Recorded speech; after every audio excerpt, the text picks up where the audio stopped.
CM KCR చేతుల మీదుగా నిర్మల్ సమీకృత కలెక్టరేట్ను ప్రారంభించేందుకు సన్నాహాలు చేస్తున్నామని మంత్రి ఇంద్రకరణ్ రెడ్డి తెలిపారు.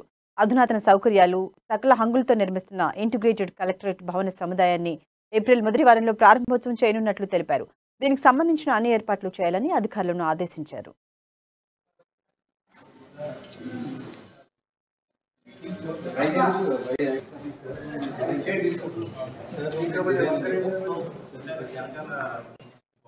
కలెక్టరేట్ ఆఫీసర్ గౌరవ ముఖ్యమంత్రి కె చంద్రశేఖరరావు గారితో ప్రారంభోత్సవానికి సిద్ధమవుతున్న సందర్భంగా ఫస్ట్ వీక్ ఏప్రిల్లో ఈ ప్రారంభోత్సవం ఉంటుంది.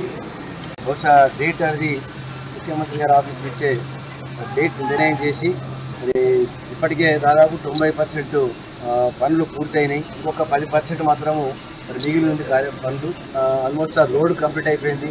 మెయిన్గా ముఖ్యంగా ఇక్కడ నుంచి ముఖ్యమంత్రి గారు ఇక్కడ దిగిన తర్వాత బీఆర్ఎస్ పార్టీ ఆఫీస్ ఇనాగ్రేషన్ చేసి మళ్ళీ ఇక్కడికి వచ్చి కలెక్టరేట్ ఇనాగ్రేషన్, ఇక్కడే మరి లంచ్, దాని తర్వాత పబ్లిక్ మీటింగ్ మాకు వేరే ఉంటుంది. పబ్లిక్ మీటింగ్ కూడా చేసుకొని అప్పుడు వాళ్ళు రిటర్న్ వెళ్ళిపోయే అవకాశం ఉంటుంది. కాబట్టి మరి నిర్మల్కు కొత్త జిల్లా కేంద్రం అయిన తర్వాత ఇది ఒక కొత్త రూపకల్పన